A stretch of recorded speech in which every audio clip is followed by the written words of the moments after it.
Hare Krishna, Hare Krishna, Krishna Krishna, Hare Hare, Hare Rama, Hare Rama, Rama Rama, Hare Hare,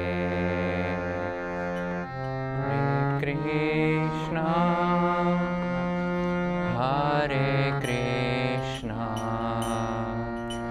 Krishna Krishna, Hare Hare, Hare Rama, Hare Rama, Rama Rama, Hare Hare, Hare Krishna, Hare Krishna, Krishna Krishna, Hare Hare, Hare Rama, Hare Rama, Rama Rama, Hare Hare, Hare Krishna, Hare Krishna, Krishna Krishna, Hare Hare, Hare Rama, Hare Rama, Rama Rama, Hare Hare, Hare Krishna, Hare Krishna, Krishna Krishna, Hare Hare, Hare Rama, Hare Rama, Rama Rama, Hare Hare,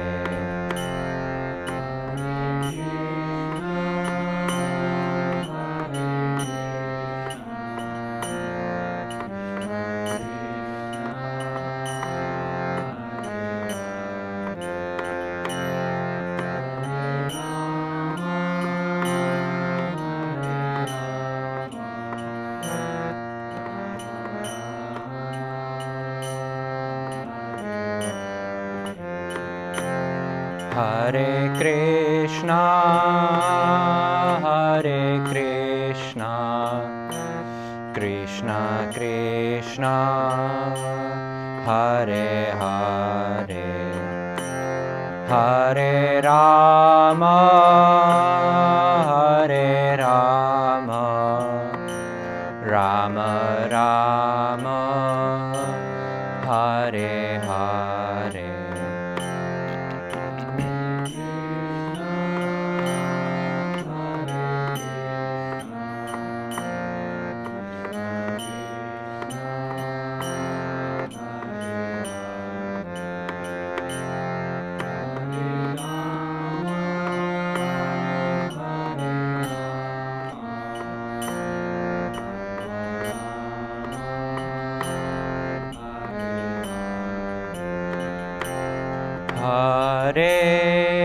Hare Krishna,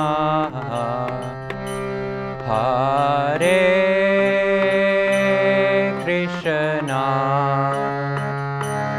Krishna Krishna, Hare Hare,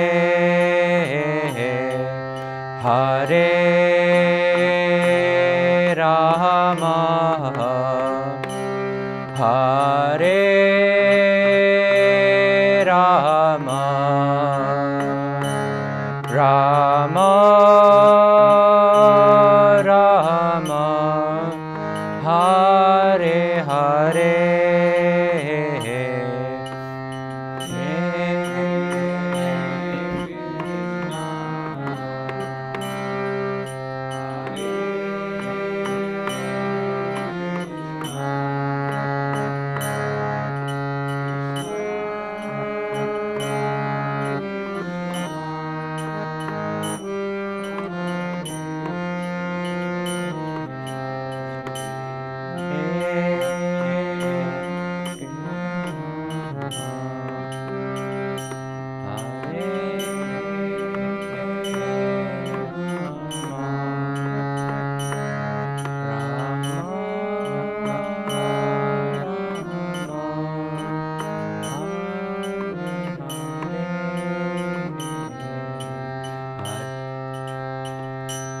Hare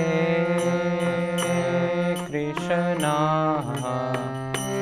Hare Krishna, Krishna Krishna, Hare Hare, Hare Rama, Hare Rama, Rama Rama, Hare Hare, Hare Krishna, Hare Krishna, Krishna Krishna, Hare Hare, Hare Rama, Hare Rama, Rama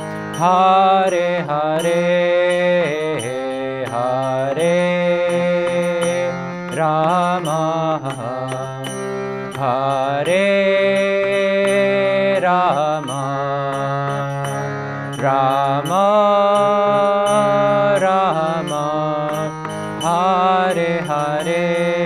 Hare Krishna, Hare Krishna, Krishna Krishna, Hare Hare, Hare Rama, Hare Rama, Rama Rama, Hare Hare,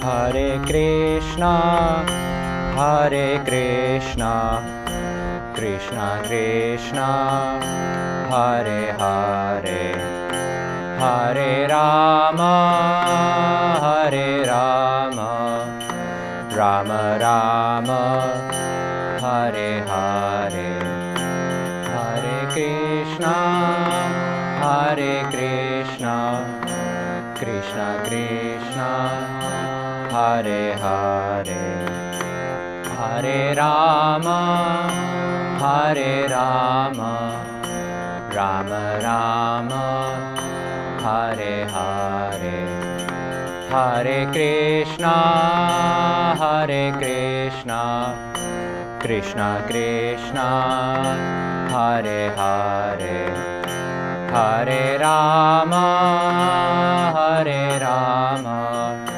Rama Rama, Hare Hare, Hare Krishna, Hare Krishna, Krishna Krishna, Hare Hare, Hare Rama, Hare Rama, Rama Rama, Hare Hare, Hare Krishna, Hare Krishna,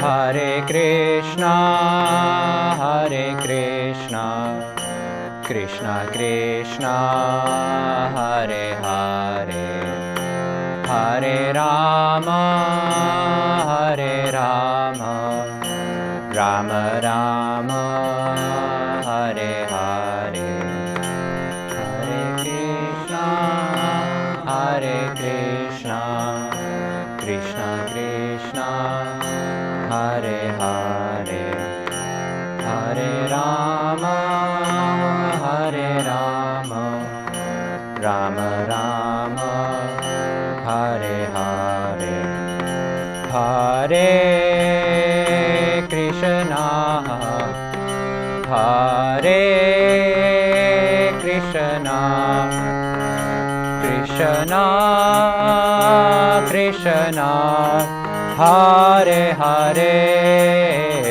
Hare Rama Hare Rama Rama Rama Hare Hare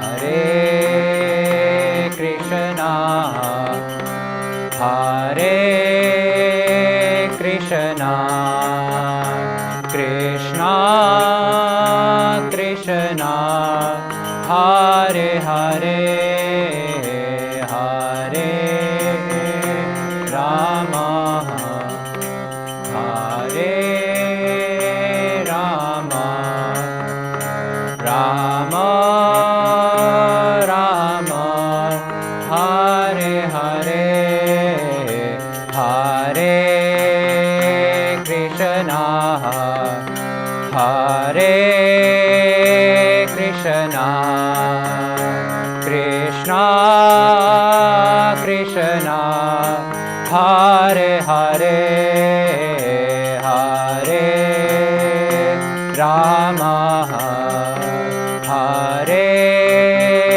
Rama Rama Rama Hare Hare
Hare Krishna Hare Krishna Krishna Krishna Hare Hare Hare Rama Hare Rama Rama Rama Hare Hare Hare Krishna Hare Krishna Krishna Krishna Hare Hare Hare Rama Hare Rama Rama Rama Hare Hare Krishna Hare Krishna Krishna Krishna Hare Hare Hare Rama Hare Rama Rama Rama Hare Hare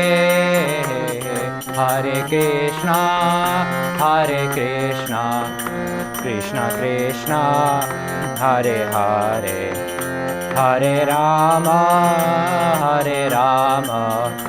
Rama Rama Hare Hare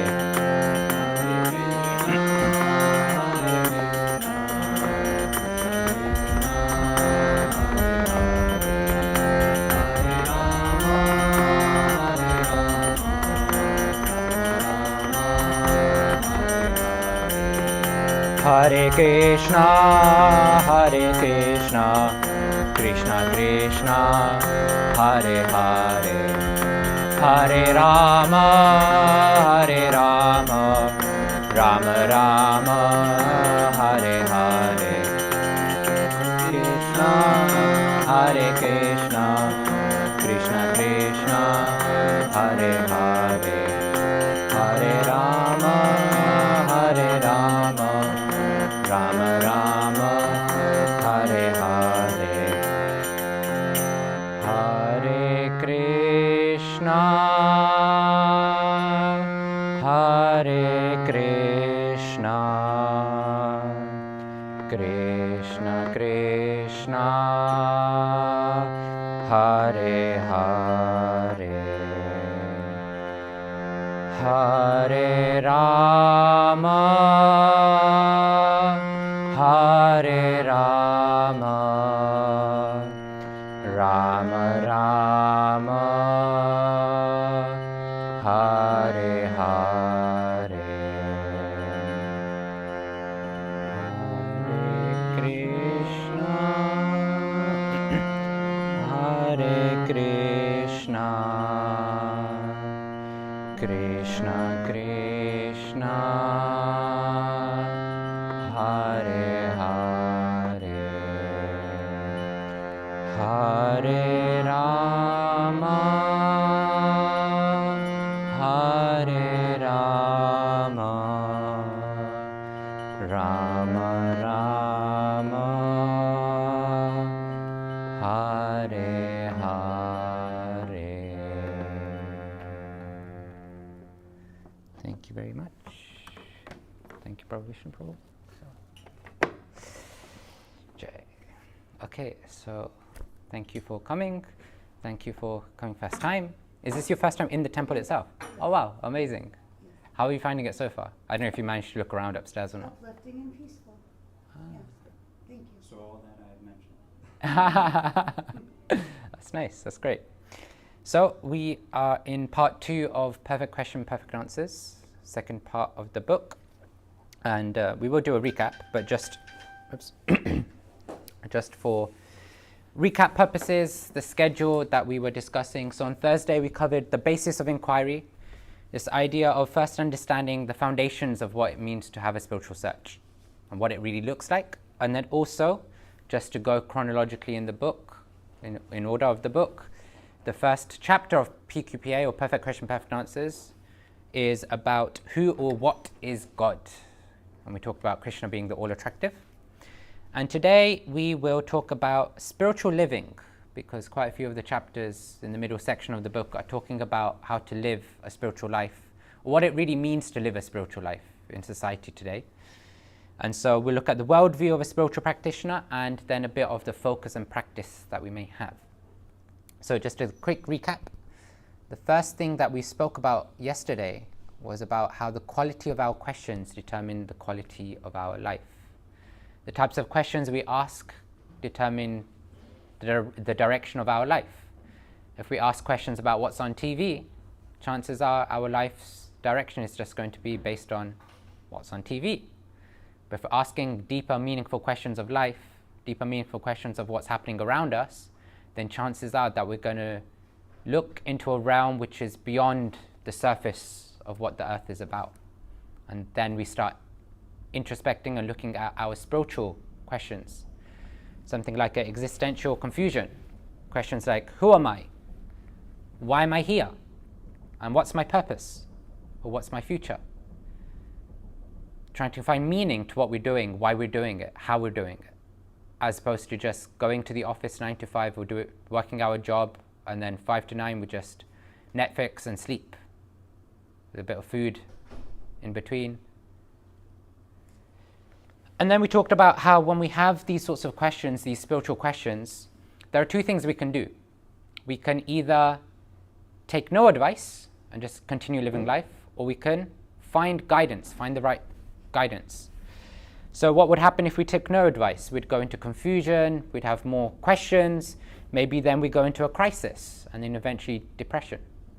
Because we're living a life where we're thinking, I don't know what my purpose is, I don't know why I'm doing what I'm doing, And then eventually, if we don't get the questions answered, then we'll feel stuck, we'll feel blocked in our own life.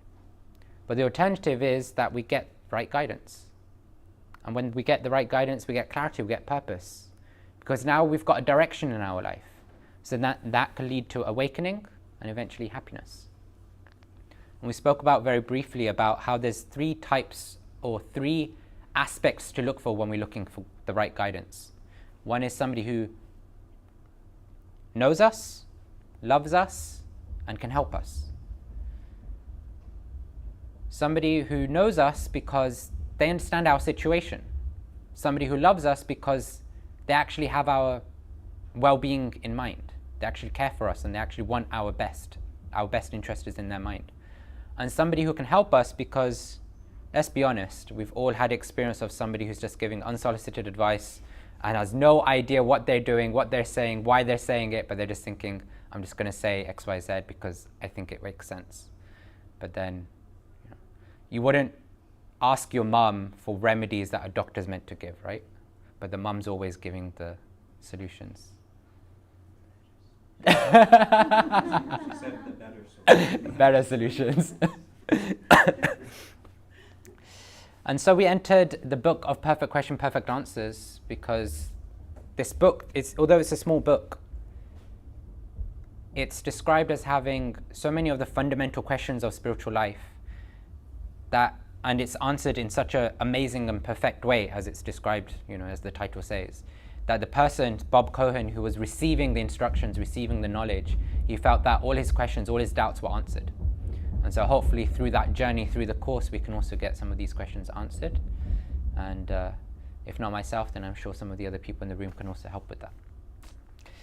So when we entered the book, we saw that actually when we analyze spiritual inquiries, especially from a theistic nature, a theistic meaning a philosophy that actually believes in higher powers, believes in an aspect of God, whether it's a personal or impersonal aspect, then there's 3 parts to the inquiry. There's the God, there's the practice to get closer to God, and then there's the person who's trying to get close to God.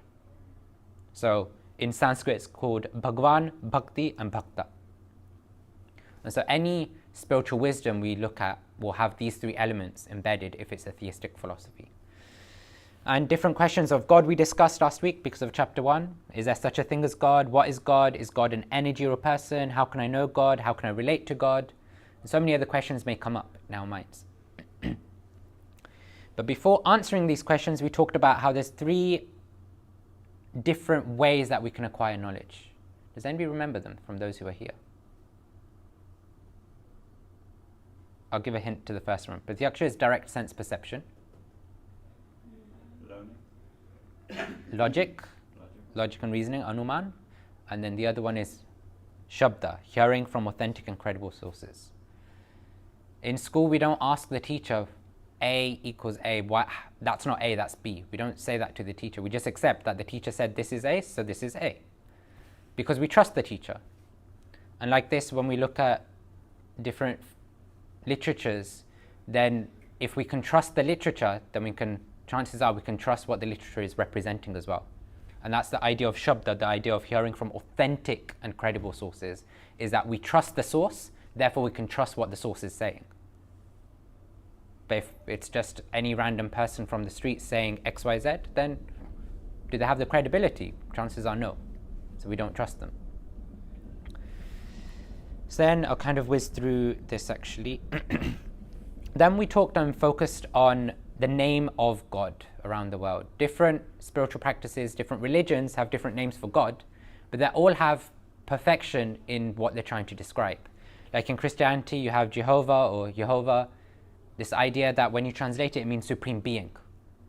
And that's a perfect name for God, because God is the supreme being, but it's an aspect. Same in Islam, you have Allah, which means God Almighty, the Almighty Lord, the all-powerful one. It's an aspect. It's a feature of God. And then in the Vaishnava philosophy, in the philosophy that we represent, we have Krishna, which means the all-attractive. Now, if you look in the world, then people are attracted to different things. Some people are attracted to beauty. Some people are attracted to wealth. Some people are attracted to this idea of renunciation. Some people are attracted to knowledge. Everybody is attracted to something, and the all attractive means, by definition, that they are basically the epitome, the topmost thing that people are attracted to. So no matter what you're attracted to in the world, in some way you're attracted to Krishna. And we talked about how this is Krishna. And the funny thing is, I didn't realize this until literally today. That picture is right there as well, just inverted.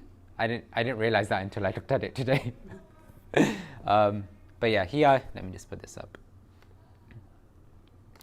This is Krishna here, described as a blue boy with a peacock feather in his hair, always wearing a yellow dhoti, with a flute, which you can see here.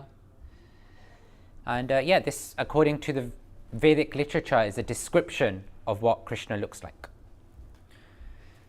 And then we talked about how anybody who is trying to progress in spiritual life, they need to develop spiritual taste. Taste to turn to spiritual activities, turn to spiritual music, spiritual food, spiritual reading, as opposed to the Netflix, the newspapers, the Instagram feeds. And we see that the world runs on taste. We don't do anything in the world if we don't have a taste for it, or something related to it. A mother looks after the child, yes, out of duty, but also because the mother has love and affection to look after the child, and the mother finds taste or mellow in that relationship with looking after the child. In the same way, people go to the office, difficult jobs, 9 to 5, hard jobs, not because they enjoy the work necessarily, some people don't, but because they enjoy the paycheck that they get at the end of the day, or end of the week, so they can use the money that they acquire from the work to then do something that they enjoy, that they have a taste in. So everything we do, there's taste related to it, either directly or indirectly, there's a taste related to it. And we see that if we want higher taste, if we want to experience something of a higher realm, we need to give up the taste of the lower realm. If you're an alcoholic and you want to give up alcohol, some people say, okay, just put the alcohol aside, hide the alcohol, but it doesn't work. You see a lot of people keep turning back to the alcohol. How do you give up alcohol? By finding something that gives you better taste, not necessarily for the tongue, but something that you're better attracted to than the alcohol. This idea of swapping it out, like how would you take that toy from the baby? Give it something else that it will like in return. Give with one hand, take with the other. And so, like I mentioned before, everybody is attracted to Krishna, some directly, some indirectly. Everybody is attracted to God, or an aspect of God, in some way, shape or form. Some are attracted to God directly, like the kirtan, like you said, you found it peaceful, uplifting. There's an attraction there. You found that, okay, there was something in the kirtan that you were attracted to. But some people might be attracted, I don't have my phone with me, it's over there, but some people might be attracted to their laptops, to the phone, or something like that, because they're getting joy out of it. But all of these things, everything around us that we see is part and parcel, is an energy of God, because the world is a manifestation of God's energy. And so somehow, either directly or indirectly, we're all attracted to God. And the path of spirituality is to convert all of the attractions to the direct route, to be attracted to God in a direct way, through His name, His form, His qualities, His pastimes, His sound vibrations. And so, this is kind of a snapshot of all the chapters in Perfect Question, Perfect Answers. Last week we covered the first two, and then yesterday we covered the first two, and then today we're going to cover these 4 items. So, Vedic culture, Varnashram Dharma, I'll talk about what that means, and then real goal of life, the 3 modes of nature, and becoming pure. So, like yesterday, I think if anybody has questions, comments, if you want to add anything, it's always nice to hear, then please feel free to do so. Just put your hand up or something to get my attention. So, Varn Ashram Dharma. I'll explain what it means in a second. But firstly, a question. What makes a society of humans? What do you think makes a society of humans? Or if I rephrase the question, what makes us humans? Acknowledgement of each other. Acknowledgement of each other, okay. Consciousness, okay. Harmony. Harmony, okay. Anything from yourself, Brianna? Our collective experience. Collective experience. Okay. So all these terms that we used, do those apply to animals? Not consciousness. Consciousness, not consciousness? Okay. So does a plant feel pain? Pardon? Does a plant like the plants, do they feel pain? So is that not a form of consciousness? Yes. Or Not the same way. okay, but what about the pet dog? They didn't feel pain. Okay, so even consciousness is part of animals, But right? consciousness is not pain. So how would Consciousness is where you are able to understand that you're a spiritual being. Okay, interesting definition. So it's interesting because when we turn to Vedic literature, but it's actually mentioned in many philosophies, there's something that we all do which is animalistic, but there's only one thing, as you're describing as consciousness, but this idea of higher inquiry. Animals and humans, we all eat, sleep, mate, and defend, as you can see here. Right? Eating, we eat, the animals eat. What's the difference? We eat at a table with a knife and fork. The animals just eat with their claws or hands or whatever, or with the mouth directly. But we do the same eating. We just do it in a more elaborate, so-called way. We all sleep. We sleep on a bed. The dog will sleep on the bed next to you, on the floor, on the couch, wherever. Or if it's a wild animal, then out on the tree, on the bins or something like that. We all mate. Humans, nowadays, if we're cultured, we like to mate behind closed doors, but animals, wherever. Right? But this idea of relationships is there. Or if we're civilized, then we will say, okay, let's get a ring on the finger. Let's get married. Then there's defending. We have our own house. In America, you have a license for guns, for pistols, all these things. Why? For self-defense. Somebody trespasses on your property, you're ready with a gun. Or you're ready to okay, what they're going to do? Are they going to do something dodgy? Call 911. In the UK, it's 999. But we're ready. We're ready to defend our area.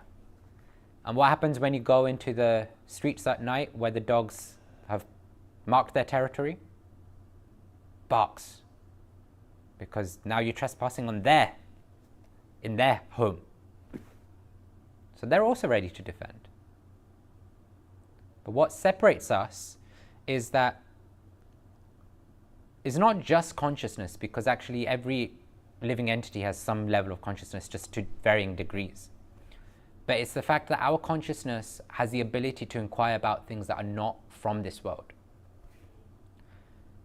Dolphins and chimpanzees can do the same thing that we do in one sense. We want to cook our meals. We want to use our intelligence to make our eating, sleeping, mating, defending better. Chimpanzees do the same thing. There'll be animals that are trying to break the nuts and just with their hands and their teeth. But a chimpanzee can be smart. It goes, okay, I can't break it. Let me get a rock and smash the rock against it, because a rock is harder and a rock can smash the nut open. What do? We do the same thing, pestle and mortar, right? We've just got a pestle and mortar. They just find a natural rock, we use a pestle and mortar. Or nowadays maybe there's machines that do it, I don't know. But we do the same thing, just to enhance our eating, sleeping, mating, defending. But what makes us humans is when we start inquiring about spiritual topics. Because that's something that no other life form can do. And before I go there, in Sanskrit it's called Atato Brahma Jignasa, the ability to inquire into the real nature of the self and the highest spiritual topics. And when we do that, then we find that there's 3 layers of identity. First is the gross body, the physical body that you see, like my skin, the muscles, the bones, etc. Then there's a subtle body, which is the mind and the intelligence. The thing that we can't see but we can experience because we have thoughts, we have feelings, we have emotions, but you can't see them on the body. The emotions might come out, the thoughts might come out, but in and of themselves you can't see them, you can't perceive them because they're subtle. But then the Vedic literature describes that there's a third aspect, which is the soul, which is our true essence, our real self. And it's described that anything that we experience in the world affects the gross body and the subtle body, but the soul is never affected by it in the sense that it doesn't get harmed, it doesn't get contaminated by it. The soul is just going through the experience. And based on these three different layers of identity, we see that we have multiple identities just in this world itself. We see we've got different types of religion, we've got different incomes, we've got different sexual orientations, we've got different genders, we've got different ages, different political beliefs, based on the gross and subtle body especially. But then what Vedic literature is saying is that there's another identity that we need to recognize and live, is the identity of the soul. We're all busy in our lives, or most of us are busy in our lives, being the parent, being the worker, being the child, being the driver, being the man, being the conservative or the liberalist or whatever it is. We all have different notions of our identity in this world, and we're busy in all of those. But the idea of spiritual life is that, yes, you have all of those because we're living here. We need to look after all of those. But we also have to look at our identity as a soul. And what varnashram is made up of two words, varna and ashrama. So ashrama is our social position. So ashram literally translates to shelter. And so it's what sort of social position have we taken shelter of? Because the idea of any shelter is to then invoke and support our spiritual growth. So here you see that there's four shelters that are here, and these are the four defined in Vedic literature. There's brahmacharya, which is basically student life. So when we're young, we take shelter of student life, even in modern society, because that's the time period to grow and learn and understand the world. Traditionally speaking, students would also learn about spiritual sciences, not just material sciences. And so they'd get knowledge of this world and also of the spiritual world. Then the next stage is grihastha, or family life, where you enter relationships, you have children, look after the children, etc. And the idea there is that you've learnt about how to live in the world, you've learnt about the fact that your journey as a spiritual being is to get out of the world. Now you're in family life, now you've got people to look after, people to support, husband, wife to support each other, support the children, along that spiritual journey to learn about the world with the vision of getting out of the world. Then you've got Vanaprasth, which is the retiring age of life. Traditionally speaking, it's around 50 years of age. At that time,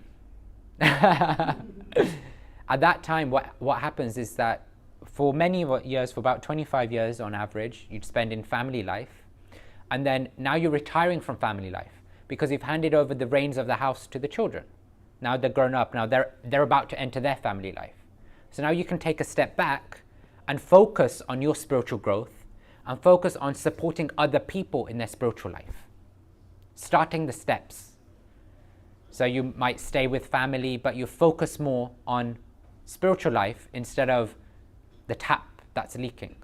You go, hey Xavier, my son, the tap's leaking, can you go sort it out?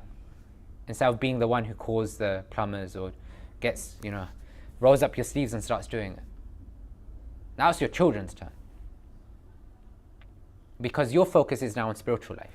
Your focus is on recognizing that time is limited, and so now let me focus as much energy as I can in my spiritual life. And then sannyas, which is not something that everybody takes, but it's renounced life. Renounced life meaning you leave your family, you leave your friends, and you basically, depending on what type of renunciation you've taken, you either travel the world just trying to spread the knowledge, spread spiritual wisdom, or you stay in one place and just focus on going deep in your own spiritual practice. Because at that time you recognize, okay, you've given up the family life, the children are capable of looking after the house, I don't need to be involved. And now I can just fully focus on either giving spiritual wisdom or going deep into my own spiritual practice. Or both. Because at the end of the day, you can only give whatever you have. If I don't have a Rolex watch, but if I had a Rolex watch, I could give that to somebody. But the fact that I don't, I can't give it to somebody. So if I have spiritual depth in myself, I can share that with others. But if I don't have any spiritual depth, then how can I share that with anyone? Because I don't have any spiritual realizations. So these 4 ashramas, or these 4 situations, social situations, are not in and of themselves spiritual.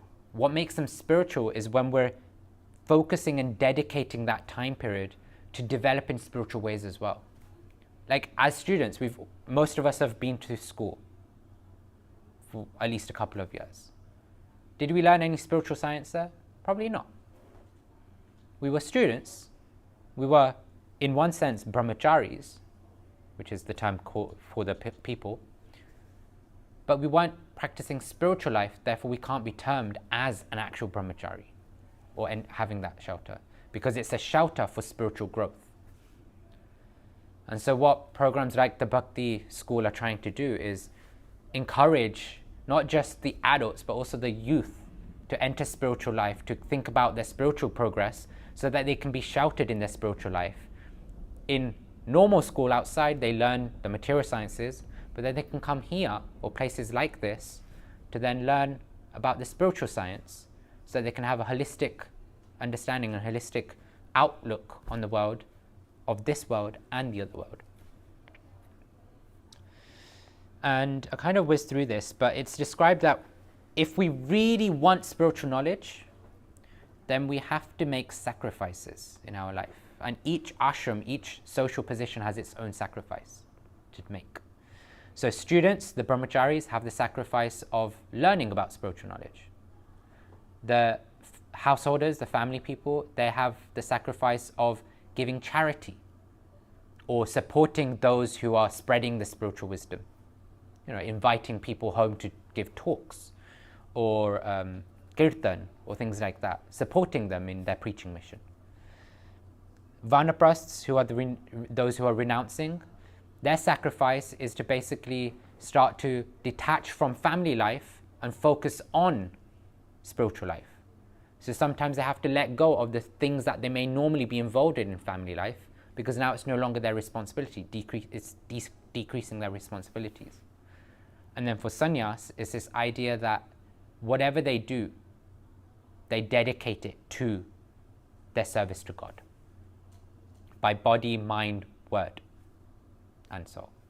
So whatever they say, wherever they go, whatever they're contemplating on, somehow or another it needs to connect to God. Whereas us, we might be, or at least speak for myself, might go to the park or go to a restaurant and then just talk mundane things and just seek pleasure in it. But for sannyasis, those who are renounced, in the renounced order of life, their focus is, they might still go to the park, they might still talk about the trees, about the weather, but they're always having the vision of God. But there's sacrifices that all of us have to take if we want to grow in our spiritual life. The first one is accepting spiritual teachers, like taking wisdom from those who are more advanced in their spiritual practice. The second is the lifestyle and character. This idea that spiritual practitioners have a specific way of, or a specific outlook of the world, and a specific way that they endeavor to carry themselves. Would you see a spiritual person who's running around the streets, kicking everything on the road, punching the windows? Chances are no, right? If you saw them, then you'd question, how spiritual are they really?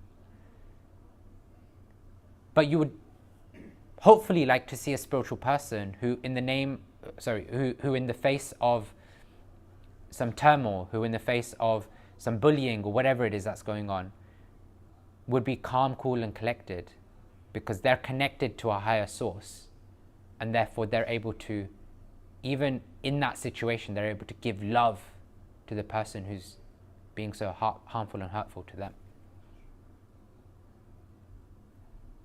And the third one is chanting. When you look at most philosophies in the world, not just the Vaishnav philosophy, but if you look at Islam, if you look at Christianity, if you look at Buddhism, Jainism, they all have some element of chanting, whether that's God's names or a mantra that connects them to God. And in the Vaishnav philosophy, I'm sure you've gathered what the chanting mantra is the Hare Krishna mantra that we were singing the Kirtan to. And it's literally a prayer. The mantra is literally a prayer to go, please God, please energy of God, please engage me, please bring me closer to you so I can serve you, so that I can love you. And with that love, I can then spread that love to everyone as well. So if we're serious in our spiritual life, what we want to do is take on at least these 3 sacrifices. Here, like you guys have come here today to hear about spiritual wisdom. Come more regularly. The Tuesday programs are there. I'm sure there'll be other courses. The Sunday programs are there. And you can hear spiritual wisdom. Or if you're at home, instead of turning YouTube on and listening to, like the 10 funny things of today or whatever, I don't know what random things there are on YouTube. But you could turn in, okay, let me listen to lectures on spiritual topics. There's certain personalities that we could even recommend that we like, if you're interested in hearing. And we could suggest their names. And you could hear them. And then looking at what makes a spiritual person spiritual, looking at the qualities that they have and trying to imbibe those qualities. And then ultimately, if we get time, 10 minutes meditation, mantra meditation, to chant on the holy names of God, and that can help. Even 10 minutes goes a long way. We'll come to the bank account analogy later on again. So that was ashrams, that was shelters. But the term was called varnashram. And varnas literally means like our personality or our character traits. And it's described as 4 varnas, 4 character traits. And these are categories basically. So there's brahmanas, kshatriyas, vaishyas, shudras. And on the right hand side you see kind of examples of modern society, modern day career or job titles that people have. But generally speaking, you see that the brahmanas are basically the thinkers of society, the kshatriyas are the leaders of society, the vaishyas are the profiters, and the shudras are the workers of society. When you look at modern society today, you see that people generally come under 1 or 2 of these in their professional, in their lifestyle, in the way they conduct themselves in life. And that's good. The idea of varn ashram is basically a situation that is enforced politically. In traditional days, in like thousands of years ago, varn ashram was a system that was embedded in society at the core. So you'd have brahmanas who would basically be spiritual teachers for society. Their profession was just to spread spiritual knowledge and make sure if anybody is kind of acting out of order of their spiritual growth, they're supporting them in coming up back to terms, back in line. The kshatriyas would always be protecting. Kshatriya literally means the one who protects the entities in the kingdom. So they're protecting them from harm. So any issues going on, then they'd be ready, sword in hand, they'd be ready to punish whoever was causing the disturbance. With vaishyas, it's this idea of those who are, traditionally speaking, they'd be protectors of cow, or there'd be agriculture and farm, because that's the idea of, nowadays we say money is wealth, but traditionally speaking it's the animals, it's the crops, it's the produce that was the real wealth. And even now we see that that is actually the real wealth, because ultimately we all need food to sustain, and money is just a means of trade. But if we grew our own vegetables, our own fruits, our own crops, we wouldn't need the money, right? Because we could just live organically off of what we're producing. And then the Shudras, the workers, are basically those who just support the other classes in society, because their role is to just support. Traditionally speaking, there's a misconception, especially in India, where people use this system as a caste system to say that, oh, I'm a Brahmana, so you must worship me, you must treat me as higher. You're a Shudra, oh, you're nothing, like you shouldn't even look at me. But that's a misconception, because what we see is that Varna ashram worked so well in historical days because when you look at society, all four of these classes are required for society to function. Even today, all four are required. You can't have Bill Gates having a massive empire without people working for him, without people who are handling his accounts, without people who are managing for him, without people who are giving him advice. So even in modern society, even though it's not built on Varnashram, we see that all four of these elements are required for it to function. But from the scriptures, we see that if society followed the model perfectly, then it's described that when this model was followed perfectly, then there was no distress in the kingdom. Zero distress.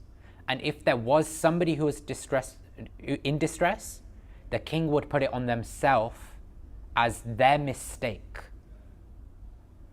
that somebody in their kingdom is in distress. And so the king would take it on themselves to rectify whatever the issue is. But nowadays, what do we see?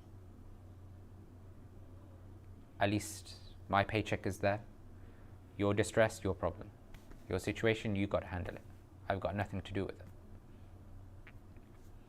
And I won't go through this, but if you guys want to take a screenshot, then that's perfectly fine. But this is kind of just a breakdown of the four Varnas and how it basically translates into modern society.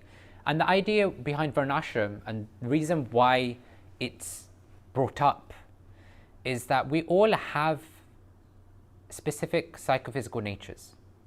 We all function in specific ways and unique and individual ways. I function differently to Sudipta, to Xavier, to Saurabhi Kunj, to Mariana, to I thought I'd remember Anshu, Anjan. Jan. Okay. Tomorrow you should. Yes, hopefully. I apologize. For some reason, I just can't connect with the word. But yeah, I apologize. But yeah, we all have different psychophysical natures. So we all are wired to think differently, to work differently, to express ourselves differently. And so the idea of Varnashram is to situate ourselves based on our individual psychophysical nature. Oftentimes, and actually I'm just going to skip forward. Oftentimes what you see in the world, there's something called Ikigai. Some of you may be familiar with it. It's a Japanese idea of finding our purpose, right? Oftentimes what we find is that people who are early on in their career or just finishing university or something, they I don't know what job to get. I thought I'd be an artist because I really like art, but it doesn't pay well. So I'm just going to go into IT. The bog standard one that everybody goes into. Because what we're doing is we're looking at one of these segments. What can we be paid for? But the idea of finding our dharma, or finding our situation in Varnashram based on our psychophysical nature, is to balance all of four of these quadrants. What we get paid for, what we're good at, what we like doing, and what the world needs. And if we find that perfectly, that's our purpose, our ikigai, our dharma. So many people we find, and even I speak to so many people, that it's like, okay, I'm struggling in my career because it's paying well, but I just don't like it. I just don't like the job. I'm basically doing the job because I get paid for it, and it's really good money. But when you sit back and you think, hang on a second, I'm spending more than a third of my day in the office doing the work I'm doing. Can you really sustain your life a third of your life on doing something that you don't like doing? Because how is that going to then come out in the rest of your hours? If you're not happy in your work, chances are that's going to overflow into your relationships. We've all probably seen or experienced or heard of stories where somebody's come home from work because the manager's just told them off like really, really badly, and then they're just getting angry on their spouse or on their kids. And then when they're questioned, it's like, oh yeah, because my boss got really angry today. And it's like, I just had to take it in, and then I just vented when I got home. Because they're not happy. And this happens when we're not in our purpose, when we're not living in our dharma, then our life becomes unstable, and we're living an unstable life, which isn't conducive to our spiritual growth. Because how much can you focus on your spiritual life, which seems so unnatural for many people, because we're used to all these other things, when the other areas of our life are imbalanced? When we look at balance, we need to balance our material life as well as our spiritual life. Or if I go to the identities, if, let's say I hurt my arm and I'm going about my whole day thinking, okay, no, it's just my gross body, it doesn't matter. Chances are my mind is constantly going to go to the pain that I'm feeling in the arm, unless I'm really absorbed in something else. But if I'm not ready yet, then I need to deal with the arm so that my mind can be at peace. And when the mind is at peace, then I can sit in kirtan and just absorb myself in hearing the mantra, in the sound vibration. Or I can listen to the class and just absorb everything like a sponge.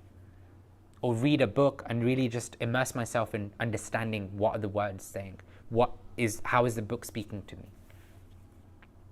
Because the idea is we want to be present, or as Prabhupada would say, become conscious before becoming Krishna conscious. But if things are a mess around us with our body or our situation, how can we be conscious and Krishna conscious when we're not even being conscious of what we need to deal with? So the idea of varnashram is basically to situate ourselves in a position based on our psychophysical nature that can then support us in our spiritual endeavors. Because once we're balanced here, then that balance can then be brought into our spiritual practice. Because then we want to look at the real goal of life. And what are your goals? I have a feeling that most people are going to say spiritual things, but let's go around the house anyway. What are your goals in life? Sudipta? Name one. To find peaceful life. A peace, okay. Marianne? Just calmness, honestly. Happiness and calmness and peace. Happiness, calmness, peace. Okay, Xavier? To spread the light and lead the people back to God. Spread the light and lead the people back to God. Okay, nice. Anjan? Got it right. Oh, you got it. That's good, yeah. I agree with all of that, yeah. Okay. So yeah, see, I knew everybody's going to come out with something spiritual, because you all are in a spiritual mood. So it's nice. But yeah, so oftentimes when you look at people's goals in modern society, it's like, okay, I want to be a millionaire, I want to be a celebrity, I want to have 1 million followers on Twitter or whatever it is, Instagram or Snap. Is that even around? Snapchat? Is that still around? Okay. Or these things. It's like that's their goal, right? They're thinking like that's what they think is success in life. And something that we covered last week, which is relevant to this, is there's 6 opulences that are described. So there was a great personality, a great Muni, who had analyzed the term Bhagavan. Bhagavan literally means God, in one sense. And he had analyzed the word Bhagavan, because in Sanskrit it comes from, it's broken down into etymology. And there's 6 factors: wealth, vitality, fame, beauty, knowledge, detachment. And when you look at it, then you see that society, people in general, aspire for at least one of these as their goals or milestones in life. something we can all probably relate to, maybe, is knowledge. When we're going to school, we want the knowledge, we want to kind of do well, succeed. And because if we pass the exam, we think that's success. Or in some cases, if you get 100% in the exam, that's success. But one of these are related to, for all of us, who have a material mindset. And we see that in London, we're all busy running and rushing to get onto the underground. In New York, that's the subway. In order to achieve one of those 6 successes. People are running from one side of New York City to the other side because the job on their side of the city pays $80,000. The job on the other side pays $85,000. But we're all busy chasing after these things because we think that's where success is, that's where happiness is. But life then just becomes like a rat race, where there's just rats chasing after what they think is going to bring them happiness. But then we've all had experience of this. It all leads to frustration. And you can break it down into 4 general categories based on experience. Question. Go on. That picture. That I saw somewhere, somebody sent me. I think it said, even if you quit the rat race, you'll still be a rat. Yeah. That was a comment, right? Not a question. Right. It's a comment. So the question is, you'll still be rats, because even if we try to come to spiritual growth, are we still going to be rats? No. If you shed all that you are, no, truly you're not. For as you acknowledged earlier, a rat cannot make the journey that we are here making, but we can choose to shed all this is and consider us on a higher level. Yeah. Yeah. And these texts, they help us to do so. Yeah. So even if you win the rat race, you're still a rat. No, I said But what even- is the I rat said race? even if you quit the rat race, you'll still Oh, even if you quit the rat race. Shed your The rats question and is, when you quit the rat race, are you attaching to something that then sheds everything off? If I go back, oftentimes people have this notion that spiritual life is all about detachment, just detaching from the material situation. When you're focusing on that, you're attached to the idea of being detached. So you're still a rat. But as Xavier will probably agree with me, the goal of spiritual life is to love God. And when you love God, you can spread that love with everyone and everything. And that's when you stop becoming a rat. When you focus your spiritual life on loving God. So, the world leads to frustration because you either get what you set out to achieve. Let's take the example of, okay, many years ago I had a desire of a brand new car. In the US, I think it's quite common for people to get brand new cars, but in the UK, it's not that common. People usually get secondhand. Even the rich people get secondhand usually. But I had this desire that we have a logbook. I don't know what the system is in the US, but a logbook is basically the register of who's owned that car before, that vehicle before. I wanted my name to be the first one in that logbook, at least for one car, you know? So I set out and I was like, okay, I want a BMW, but then it was like, it's out of my budget. So I set for a Mazda. So let's use that as an example, right? I wanted something and I got it. I got it in the end. But I may want something. I may have okay, my original desire was to have the BMW, but I didn't get it. So that gave me some frustration because it's like, I wanted a BMW, but I can't afford it. Second type of frustration is that we still want something. I got it. I got the Mazda. I got some of it, but it wasn't enough. Because actually I wanted better specs. I wanted a more fancier model, etc., etc. I wanted the badge of BMW. So I got what I kind of set out to achieve, but it wasn't enough for me. No, that was the next one. But it wasn't what I thought it was, right? Sometimes we strive for something, but you get it and it's like, oh, I thought it would be better than this. Like, I set out thinking, okay, the Mazda will give me a nice ride. It'll be smooth for the passengers in the back.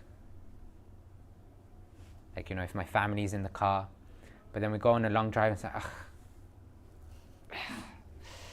we're not going in that Mazda again. Because it's not comfortable. So it didn't give me what I thought it would. And then the other one that I was saying was, it's not enough. And the fourth thing is that we want it, we get it, but it's short-lived. It's temporary. Sometimes you get everything you want. Yes, this is the perfect model of the phone that I wanted. I have the money for it, I have everything. I've just got it. It's got everything I need. The best camera in the entire universe. But then, phew, crash. And now it's broken. Or 2 months later, new models come out. Well, I set out to get the best camera in the world, and now it only lasted for 2 months because now there's a better camera out there. So we see this world always brings frustration to some degree. And in the Bhagavad Gita, the world is described as dukhalayam ashashvatam. Literally translates to a temporary place which is full of misery.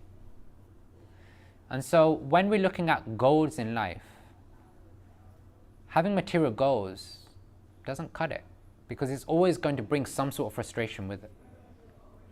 And when we look at the Vedic literature, there's something called the Purusha Artha, which basically defines 4 layers or 4 levels of knowledge. 4 levels of goals in life. First one, which is dharma, which is righteousness. Second one, which is artha, is prosperity, this idea of wealth or prosperity. Lucy? Yes. Oh, nice. Okay, I've heard a lot about you. Oh, you have? Yes. Sorry I'm late to class. No worries.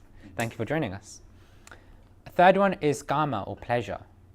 Looking for some form of happiness, but in the world, which is then, as we realize, is short-lived. And the fourth one is moksha, or liberation. So in the Vedic literature, it's described that these are 4 goals of human life.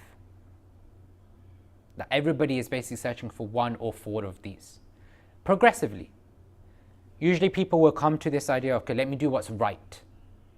And then when they do that for some time, they realize that, okay, I can't just live my life doing the right thing, because I need to have a house, I need to have something to possess and own.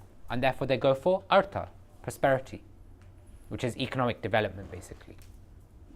And when they have economic development, they're thinking, okay, well, what's the point in having everything if I'm not enjoying it? So then they search out for some pleasures. And when they get frustrated with the pleasures, they go, this is useless, this is stupid, this is pointless, give it up. So then turn to moksha, or liberation. But as we briefly touched on just earlier, life is actually beyond this Purusha Artha, beyond these 4. Because spiritual life is really about prema, which is love of God. When our goals are based on the first 4, we'll find that in some way, shape or form we'll find frustration. But if our goal is based on the 5th one, the prema, the love of God, then what will happen is that when we come closer and closer to developing that purity in the love of God, we'll find that even the situations in the world won't bring any misery to us in our consciousness. The arm may still get cut, the arm still may have pain, but because our absorption is in loving God, you will deal with it, because you have to deal with it in order to sustain. But it doesn't become the focal point of your consciousness. And how can we develop that love of God? In the Bhagavad Gita, in chapter 4, verse 9, it says, Janma karmancha me divyam evam yo veti tattvataha tyakta deham punarjanma neti ma'ameti. So Arjuna, he says, one who knows the transcendental nature of my appearance and activities does not, upon leaving the body, take his birth again in this material world, but attains my eternal abode, O Arjuna. Krishna says in the Bhagavad Gita that if you want to develop love of love of Godhead, love for me, for God, then all you have to do is learn about me, learn about my existence, my, as it says here, my appearance and activities. Because what happens, take examples of relationships in this world. If you love somebody in this world, chances are you're going to try and find out as much as you can about them. Because that way you'll feel connected to them. That way you'll feel like there's a relationship. That way you'll feel like there's reciprocation in the relationship. Because, let's take John's example, he really loved the cupcake, or the muffin, whatever it was, on Tuesday, right? Yes. It's like, now I know that. Now I know if I want to please John, I just ask the cook to try and make that cake again. That was And an awesome cupcake. That icing was amazing. And the idea is that let's just give him the cake and he'll be happy, he'll be pleased, he'll feel the love. If I didn't know that and I was just like, okay, I'm just going to give him a pancake. Maybe he likes pancakes, I don't know. Okay. Let's go with Carrot. a carrot. Okay, he doesn't like carrots. Huh? I'll give him the carrot then. I'll give him a carrot. And we're like, he might take it because it's like, okay, I'm giving it with love. But he'll be like, thank you very much for the carrot. I actually took a compliment here the other day in that way. Somebody had complimented my haircut.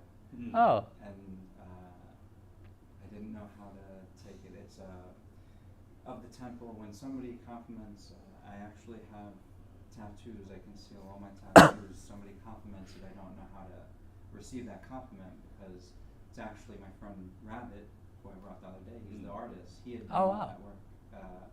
And of the temple, I didn't create that either. She had some doing in that, my mother. But yeah, it's strange to receive a surface compliment because it's not really our doing. Our doing meaning it's not for you to receive the compliment? Is that what you're trying to say? I received it well and in kind, and it was given in kind, I believe. But it was strange to be complimented in such a way because I didn't cut my hair and Right. I didn't grow my hair just grows on its own. So it was. I like that thought process. We have this principle that actually what compliment is for us to take. I think it's the action with intent behind it. So if given in kind, we receive it. Yeah, so we receive it, but are we the recipients of it? As you said, the haircut was not done by you. You're the image that's presenting the haircut, but who cut your hair? The tattoos, you're just presenting the tattoos, but who did the artwork? Rabbit. I'm just presenting this. Temple. Right. Who You're actually just an instrument for the one who's done the work to be appreciated. So same within spiritual knowledge, which I'll come to later on, is this idea of a disciplic succession that we spoke about yesterday as well. That actually the knowledge, I might be presenting the knowledge here in the way that makes sense to me, but the knowledge is not mine. So any compliments that go to the content, etc., how can I take credit for it? Because the knowledge I got from the books. I got from Srila Prabhupada. So he's the rightful recipient of the knowledge, but I'm just an instrument for you guys to appreciate his wisdom. So I like that. It's very nice how introspective you are about things. I really like that. The goal is for us to be instruments of God, right? Yeah. Becoming instruments of God. And at the end of the day, we can trace all of the appreciation back to the giver of everything.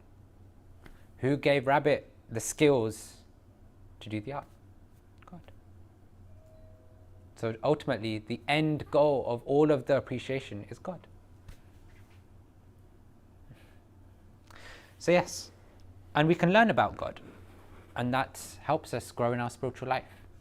And the Bhagavad Gita is actually an amazing book because in Vaishnava philosophy, it's a foundational study of God's words.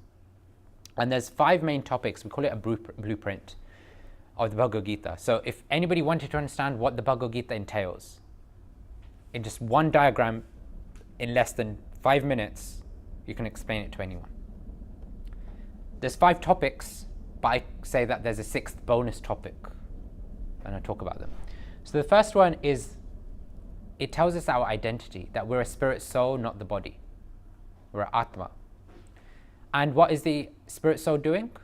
Well, it's living in this material world. It's living in nature, Prakriti, like the world around us. We're living here. We're living in the body. But in order to live here, we have to do some activities, which is karma. The soul desires to do something, and the body carries it out. But in order to do some activities, we see there's a clock right there, because it requires time, right? If you wanted to clean the house, it takes time. And so the 4th topic that the Bhagavad Gita talks about is kala, time. How the time factor influences. And then the 5th factor it talks about is that as we just appreciated God, the giver of everything, there's Ishvara, God, the controller, the one who is outside and inside the world, who's giving all of this. And the 6th bonus topic that I say, I mean, it is there, I'm not making it up, but it's just not described as one of the main topics, is this process of yoga. Yoga, often people understand to be like pranayama, like breath work, or hatha yoga, which is like bodily postures and things like that. But yoga comes from the root word yuj in Sanskrit, which means to union or to connect. So in its most basic or most authentic of forms, yoga literally means a process to connect to God. And so you have different types of yoga systems. Like, okay, pranayama is connecting with ourself originally, but then if you go to the Vedic literature, then through the breath work, how eventually come to this point of connecting to God. Or hatha yoga through bodily postures.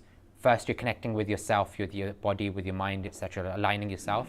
But then if you go deep in hatha yoga, then how that can help you connect to the super soul, to God inside the heart. Mudras, etc., yeah. Then you've got, for example, dhyan or gyan yoga, which is connecting to God through acquiring knowledge. Or karma yoga, which is connecting to God through the activities we're doing. Or the best of all is bhakti yoga, or bhakti yoga, which is connecting to God through love, or loving devotional service. This idea of living your life in such a way that you're always connecting to God in whatever you're doing. When you're speaking to somebody, when you're thinking, when you've got free time, your hobbies are oriented around God, kirtan, reading, whatever it is. Your life orients around developing love of God. And how can we develop that love? Well, in the Bhagavad Gita, Krishna helps us by saying that we can learn the truth, we can learn about God, the absolute truth, by approaching a spiritual master, by approaching a guru, a spiritual teacher. And he says there's 3 things that we need to do: inquire from him, submissively, and render service unto him. And so the self-realized souls can impart knowledge unto you because they have seen the truth. This idea that when we approach spiritual teachers, we want to inquire from them, we want to ask them questions, we want to be submissive, right? Let's put it here. We want to be submissive. This idea that we all come with our premeditated notions, our preconceived ideas about life. The idea of being submissive is not that we artificially give them up, but the idea of being submissive is that we're open-minded about hearing, okay, what's the spiritual teachers, or what's the spiritual way of living life, and hearing it.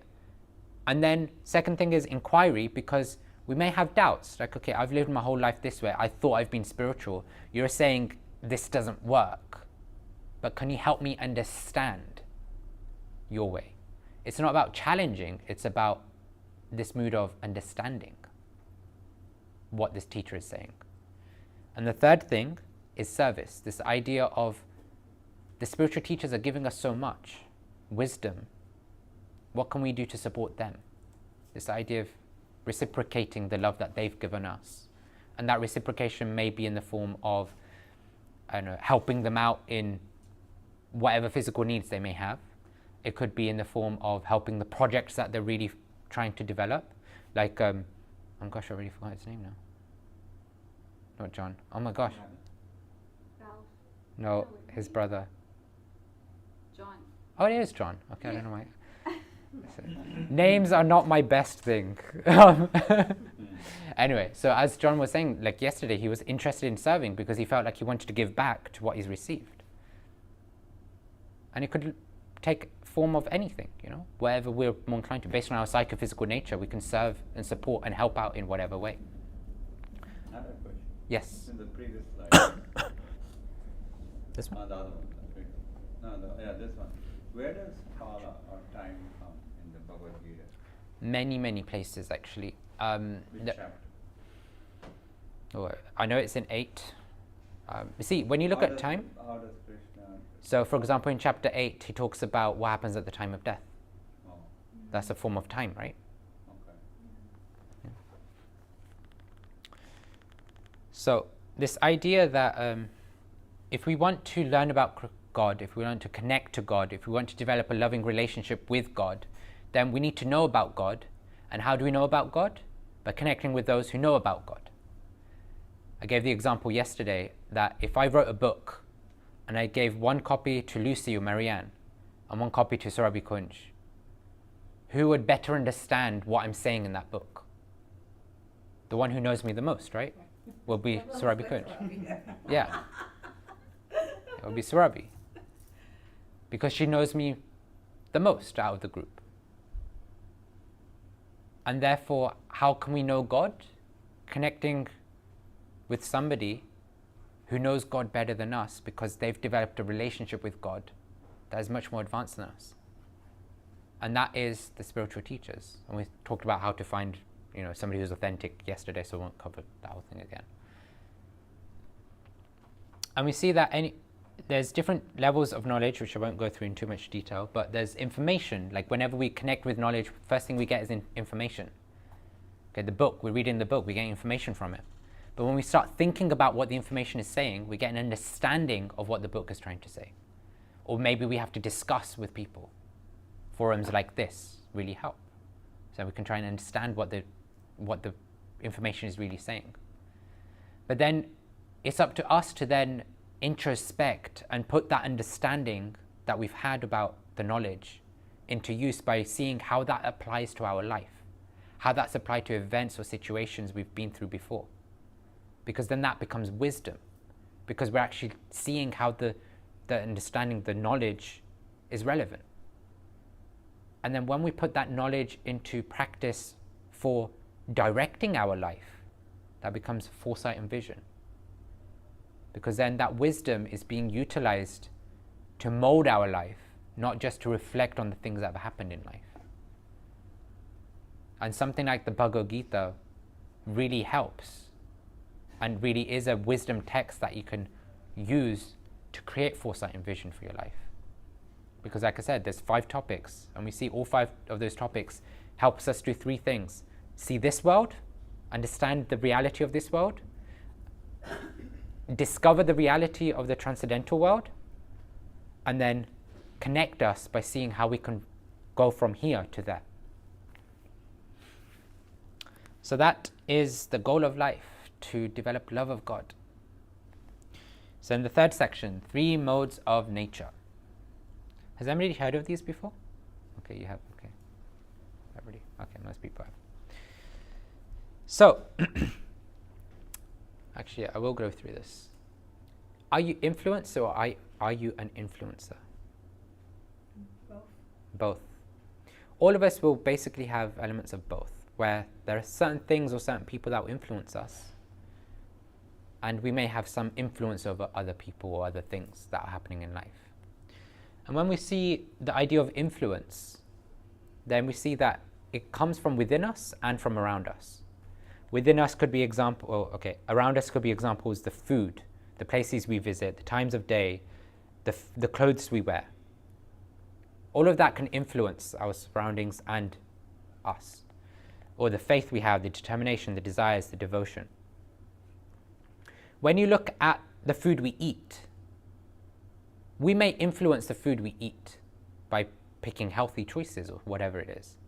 But the food we eat then also influences us. if we eat something which is very spicy, what's going to happen to, say, our desires? We'll become very hot-tempered. Our determination will be very hot-tempered. If we're internally, we're trying to influence our life to be devotional, to be spiritual people, then that may influence the clothes we wear, because then we wear more modest, more spiritually conducive clothes. Because then we want to portray and put out that actually, yes, I'm a spiritual person and I stand for spiritual principles. So like this, the outside world and the inside world influences us. And the three modes of nature are basically this three areas, and I'll go through them, what they are. They're basically goodness, passion, and ignorance. They're concepts to understand that there's different natures of influence from things around us and from within us, and how that influences us. So I'll go through them quickly. So the first one is goodness. In Sanskrit, it's sattva. And this is basically this idea, or the qualities that it brings is things which are joyful, things which are healthy, compassion, all of these things. And what associating with goodness or connecting with the mode of goodness does is it brings clarity, it illuminates us, it brings us knowledge, wisdom in our life. And what we see with goodness is that if we're trying to live in a mode of goodness, if we're trying to live a good lifestyle, we see that it's hard now, but it's good for us later. Healthy eating, very difficult for us. It's like, okay, I have to pick the right vegetables, etc., etc. Don't go for the heavy cheese. But it's difficult to do because the natural inclination is, I just want to pacify my senses. My taste buds want to eat lots and lots of cheese, or lots and lots of whatever it is. Cupcakes. It's hard now, but it's good for us long term, right? Eating healthy is good for us long term. So mode of goodness is about this idea that we want to develop better character, live a better lifestyle, live a higher lifestyle. And the focus of such a person is that they want to be somebody in life. They want to have, or they want to be a spiritual person. They want to be healthy. When you look at passion, the qualities are that it brings greed, anger, ambition, lots of intense endeavors. You know, this idea that we're always busy doing things. And what's the effect? It's provocative, confuses people, brings frustration. Those people that you see are always multitasking. They're like, I've got too many things to do. I need to listen to the meeting that I'm on whilst also doing some other work. And then they're not paying attention to either. And 50% is here, 50% is there. They think that's what the breakdown is. But when you look at the scientific research, actually people don't multitask. It's just very quick switching. And that switching has its own limitations. Yeah. You actually waste time by doing that. Right. Passion is about you just always wanting to do things. Goodness is about being absorbed in what you're doing and doing it properly. But passion is very easy to live in now because it's just about, you just got to get things done. Go from one thing to the next thing to the next thing, and it's just about keep moving. But we see that it's quite bad later. Why is that happening to such people? Their consciousness is unstable. Modern day, I think the attention span is what? I think it's 3 minutes, something like that. Something really, really small. And it's made worse by living in the mode of passion. By constantly thinking, I have to do something. Until you just break down and crash. Right. You Start drinking. or you just completely, just Yeah, you that's crash. it. Yeah. And then you end up coming to the temple to rehabilitate. I'm talking from experience. Fair point. So that the people who primarily work in the mode of passion, their focus is to do things, like I just mentioned. And then there's ignorance, which is the lowest of the three. It's a degrading mode, actually, because it then invites a lot of sleep, a of delusion. So that mode of passion of doing, eventually could lead to a crash, which is mode of ignorance. And what does that do? It obscures, it impedes, it stagnates people. Because then now you're stuck. You're like, okay, I want to do something, but I don't want to get out of bed. Let me do things whilst I'm in bed. But then what do you end up doing? Practically nothing. Right? And we can see it's bad now. Like if you're living in a mode of ignorance is very much about you've got big dreams, but you're not doing anything to bring the dreams to life. Mode of passion is you've got big dreams, and you're constantly just on the move, and they may be building the dreams, they may not be. But you're just constantly doing things. A mode of goodness is about you're dreaming big, and you're setting the building blocks and the stepping stones to then achieve that big dream. And so see, ignorance is bad now and bad later, because you're crashing now and you're not coming out of the crash anytime soon. And so their mood is about having things. They're not endeavoring for it because they're just like lazy. Everything should come to them. Or the piety should just come to them in life. Or the benefits should just come to them in life. They don't want to endeavor for anything. But everything should just come naturally. The food plate with the cupcakes, people should just bring them. I should just be able to sit in my seat and everything should just come my way. That's ideal.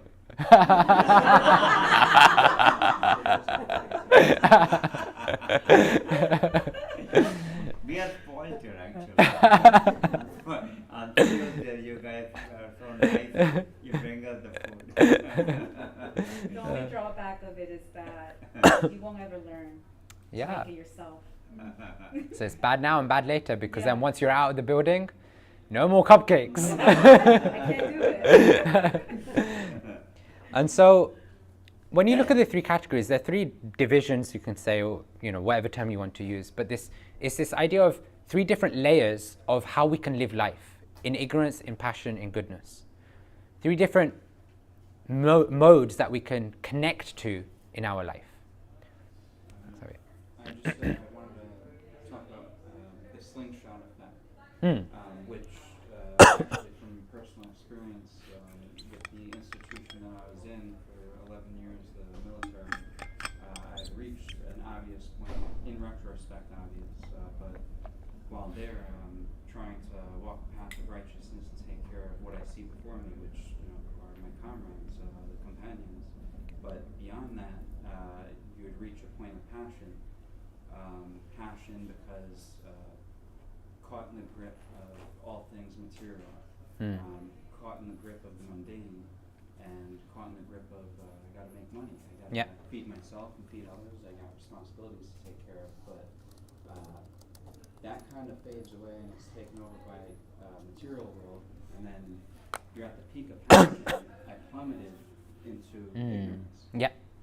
And I am glad to say that by the time I've made my way to the Hare Krishnas, I found my way to goodness. So I'm back. That's nice to hear. That's nice to hear. Glad to be here for it. Yeah, that's really nice to hear. But is it true, like we all come to this spiritual path through some personal tragedies in life? It's one reason why people may come, but not the only reason. There are multiple reasons. Not everybody comes because of a distress. Some people may come because they're inquisitive. Some people may come because they recognize that there must be a God. Some people come because they want something in life, and then they find that God is a means to be able to get it. So people come for different reasons. I mean, do you have to be more blessed, whatever, from your previous lives to come through grace rather through tragedy? If you are grateful for what you have, for wherever you are at whatever time currently, then you know for what you have done in the last rotation. So for any given time in my life, prior to being made aware, I looked around and I was quite ungrateful. But after being made aware and on the righteous path and with acknowledgement of God, I now look around and I'm ever grateful for the times I'm with or without as far as the material goes, because the soul is sustained through the people I have around me, and as I surround myself with you here and with my family at home, if you're grateful for that, then you know that you've done well last rotation. We can spend our time and our consciousness, like busy our consciousness in analyzing, like, did I come here because of this? Did I come here because of that? Did I come to spiritual life? Did I get connected? Like, how did I get connected? Like, what happened in my last life? What happened when I was a kid? We can do all of that. But what we eventually what we realize is that the reality is we don't know the answer. Because what can our mind really understand? Because God works in so many different ways. There's so many different aspects to consider that God is considering in our life that we can't pinpoint one thing. There's going to be dozens or hundreds of things that has molded our life to be connected when we did, how we did, why we did. And so, as Xavier was saying, if we're grateful, then that's the best thing we can actually have. Be grateful that we got connected in whatever way we did, because everyone has an individual journey, and whatever way we got connected was perfect for us to get connected, because now we're connected. Like a blessing. Being connected is a blessing. So, these modes we see, life is not just categories, right? Life is not just choose 1, 2, 3. Live in ignorance, live in passion, live in goodness. We live in a mixture of the three. So it's described like a combination of the different modes. And most of us may be familiar with TVs like this, the old school TVs. If you go really, really close, then you'll see that it's all made of different colored pixels based on the 3 primary colors. But when you take a step back, it forms a massive picture with all of this spectrum of colors. And that's what the modes are. Yes, there's 3 modes, like the 3 primary colors, but it makes a spectrum which defines our life. And I won't go through this because I'm just conscious of time and I have clearly overrun a lot. But yeah, if you want to take a screenshot of this, watch us, just keep it up. But this is just something we came up with, like trying to make it modern, trying to make it relevant to the present situation. What do these activities look like in the mode of ignorance, passion, and goodness? Like, what does sleeping look like in ignorance? Excessive, late nights, you're sleeping for too many hours, you're going to bed really late at night. Sorry, in ignorance. In passion, it's unregulated, too little. You're going to sleep at irregular times. Sometimes you're sleeping at 8, sometimes you're sleeping at 10, sometimes at midnight. In goodness, it's regulated. You're like, okay, my bedtime is 10. I'm going to sleep at around 10. I'm going to wake up early. Because early morning is described, from a time perspective, early mornings are conducive to the mode of goodness. How to develop that discipline? Step by step. Patternized behavior. Patternized. Yeah. Patternized behavior. Observe. Yeah, you're in the military. So. Yes. Yeah. Yes. So Patterns are the I'm not a morning person, but patterns. Yes. If you see our life, if you patternized behavior. if you see our life is basically patterns. What we do is basically patterns. It's just individual patterns we will have. The idea is we just want to change the pattern to be a different type of pattern. Because whatever behaviors we do, it's a pattern, right? Like if somebody is always getting angry at something happening, it's a pattern in their life. They get angry at this thing happening. If it happens again, even if there's a slight difference in the situation, still they're going to get angry because that's the default mode, because that's the pattern that they're used to. If X happens, do Y. It's subconscious. It's not even conscious. It's subconscious. But the way you change that behavior is by being intentional in order to change the pattern.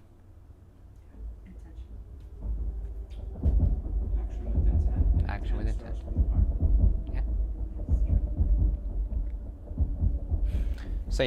So yeah, you could go through these examples. And these are just examples. You could then, if you wanted to, you could spend 15, 20 minutes at home creating a similar table for other areas of your life, and you can see, okay, what does ignorance look like? What does passion look like? What does goodness look like? And then circle the one where you match. Oh. Find out where you match. Because the idea is, as I'm sure you've guessed, we don't want to live in ignorance. We don't want to live in passion. We want to be more closer to the mode of goodness, because that keeps us in balance, that keeps us in check. Because goodness is defined as a platform. It's a springboard for success, because when you're living in the mode of goodness, it brings health, it brings achievement, it brings wisdom, it brings happiness, it brings good character. We all have experience of either being the person or having spent time with somebody who has had like 2-3 hours of sleep. They're groggy, and even if they're the nicest person, what do they end up doing?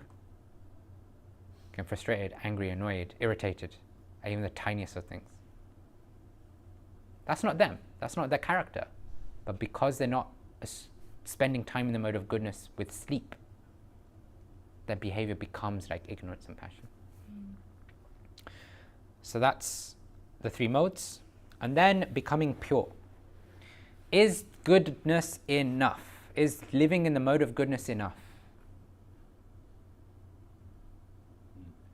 Xavier? You are not saved through works alone. It is through faith as well. Yes, perfect.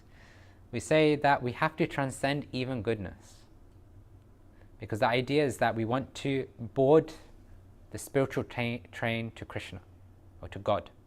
Yeah. What I just described in terms of 3 modes are modes of material nature, the modes that influence us in the world we're living in. And so even goodness is contaminated by some things because it's not connected to Krishna. So we have to transcend even goodness. That's a good point. But goodness is a platform. If you were at a train, if you thought of a train station or the subway station, if you wanted to catch the train, or the, what do you call it? Do you call it the train? Yeah. Okay.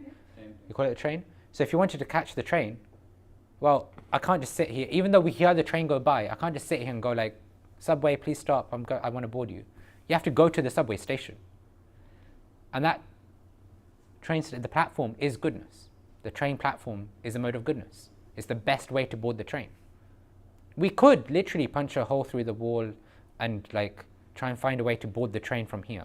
If you've ever had experience of India, which I think, Xavier, you have? Okay. Oh my gosh, Anjan, yes. Got it. I'm sure Anjan Got the has. name. Yes.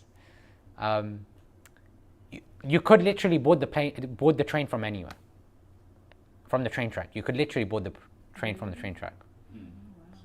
But it's not health. It's not health and safety approved. Right? You could try it, but it'll be like difficult to do. Better you just go to a station and board the train from the station. And that's the mode of goodness. Trying to board the train from Anyway. the random train track in the middle of nowhere is like the mode of ignorance and passion. Sounds like fun. Right? Sounds like fun. Dangerous. Dangerous. But you can say. Ask your legs when that happens. Right? And the train we're describing as pure goodness. You've got goodness, but then pure goodness because it's connecting to Krishna. And then the boarding pass to get onto the train is devotional service. It's this idea of doing things that connects us to God. That's a good one. So if you want to board the spiritual train to Krishna, spiritual train to God, come to the platform of goodness, board the train of pure goodness, and practice the spiritual process, which involves devotional service, which is your ticket to be on the train. Let me ask you, how much are our modes of nature we are born with, which is inherited, how much is changeable by environment? You can't really define it, because there is the nature aspect, but there's also the nurture aspect, Nurture, yeah. and then there's also the connection aspect, the people that you're associating with. So some people say whatever you're born with, you're going to have it. And even if you try very hard, if you're born like a passionate person, like even if you try to change, it's so hard because It's hard, but not ingrained. impossible. No, It's it's hard, not- but it's not not impossible. Change their stars. Each Yeah, person not can change their stars. And I was actually asked that in the institution I was in. Oh, A bunch nice. of uniforms before me. I was asked, I was sergeant at some point in my life. Can you change the stars? That's what I was asked. And they asked around the room, and everybody willingly shook their head no. I said no, right? So So I take care of my corner, and that's why we can't change beyond that. And I heard their answer, and I didn't accept that answer. I don't believe in that answer. And that was actually on my way out. It was on my departure. So I was already out the door. But to hear that, I thought it was quite sad, and I had to explain to them. They had said that they were pawns. They called themselves pawns. We recognize we're pawns here, right? They nodded at that. That was horrifying. Said you are. Well, that's the military, right? But We're supposed to take orders. you are supposed to take orders. So that's the way the law is, the rules are. It is, but when You're not supposed to have individuality. when you teach people that is not meant for beyond that uniform, you're sending those people out into real life, and they're not meant to be soldiers in real life. So for that, I saw not soldiers before me. I saw sons and daughters and brothers and sisters and mothers and fathers and most important, the people I love and care about, my friends. Yeah. And I watched all of them submit to something that is not God, and to submit to the idea that they are pawns and powerless, and to submit to the idea that they cannot change at least their own stars.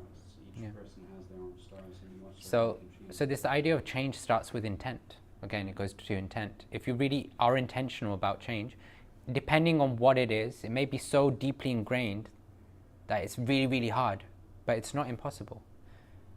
And even modern science, you could use psychology and things like that to support. Right? So Sorry? many of them, they go, Who? they do the thing, the same thing, they go out, they get released, and they come back and they've done the same crime. They come back again. Yeah, that's because back over and over, because maybe because they haven't those- changed their inner mindset, Correct. right?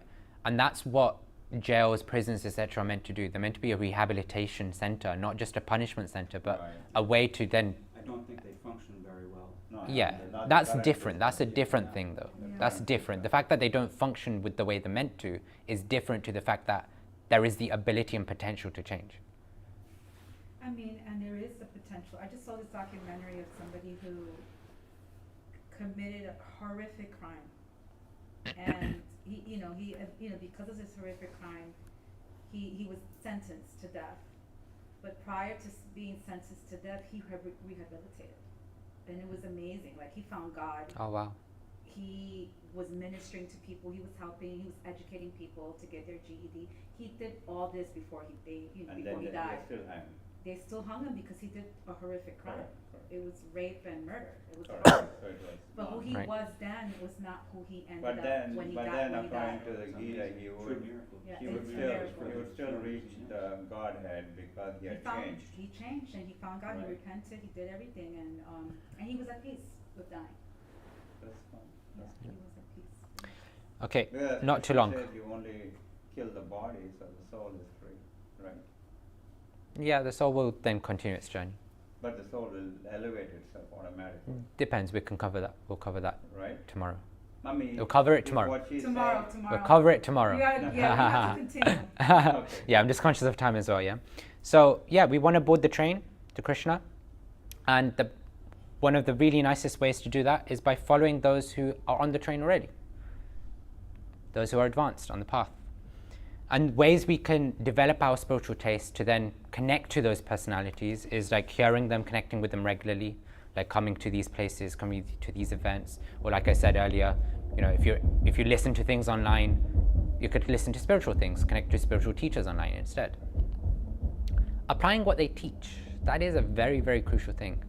We can take all of the energy, all the positive, all of the spiritual energy within us, but then are we utilizing it by molding our life to live what the spiritual energy, the spiritual teachings are telling us?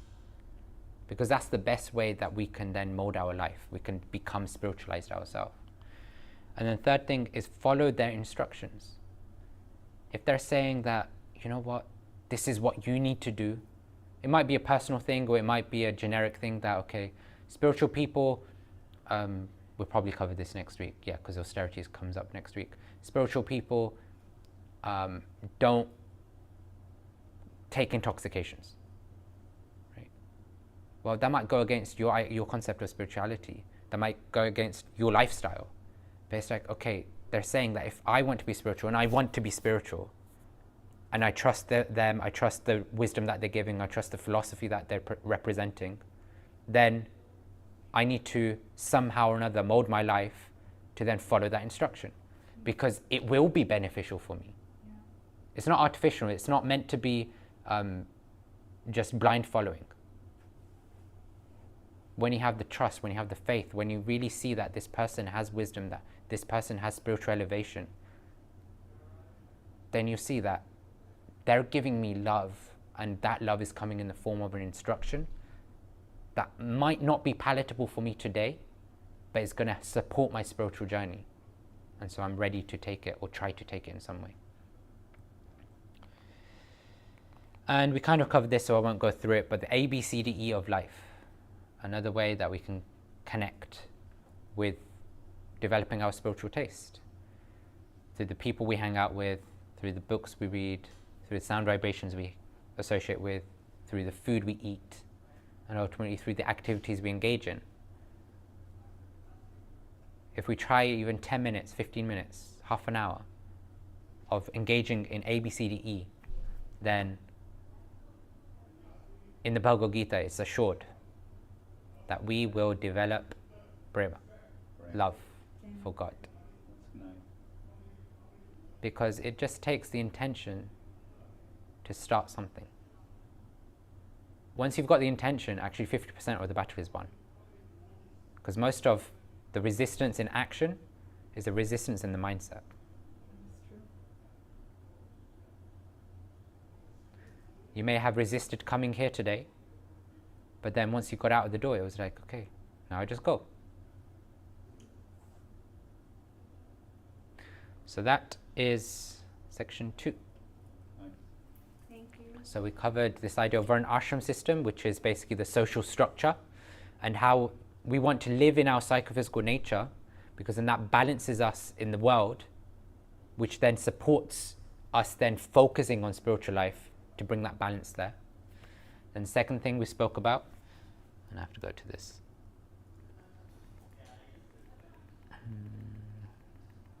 It was goal of life, I think.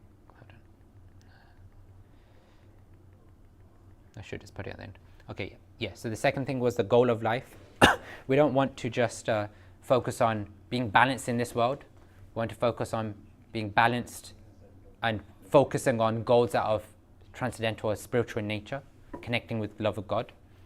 Then we spoke about 3 modes of nature, this idea that we're actually all influenced by the natures around us and within us. And we want to try and cultivate a mode of goodness lifestyle, a goodness lifestyle meaning one which might be difficult today, but we know for our longer term picture it's much more beneficial. And the last thing was becoming pure, this idea that we want to go even beyond goodness, because when we connect to Krishna, then that's ultimately how we will achieve love of God, when we connect everything we do to Krishna. So I will end there. Okay. We can take one question, I think, just conscious of time. We have overrun significantly. Thank you for being thorough. No, that's good. Yeah, very, very nice. I like the recap. Like From the recap? Yesterday, it helps Yeah. a lot. Yeah. But there's one thing, I know we all say we have to resist intoxicants where even regular coffee and tea is included. Sometimes it's very hard to. Takes time. We'll cover that tomorrow. Right? It takes time. We'll cover it tomorrow. Yeah. It Us- takes time. It's a process. Took me a year. It's not easy. Austerity comes tomorrow. So we'll It's intention, right? Yeah. And Yeah. it's also, its intention is also putting it into practice. Right. Yeah. Like, yeah, I told you my process. Right. I didn't think it was ever possible. But once, you put it into practice, you see the benefits. Yeah. For sure. Okay. Thank you very much. Thank you. Thank you. Jai Jan. Hare Krishna. That was,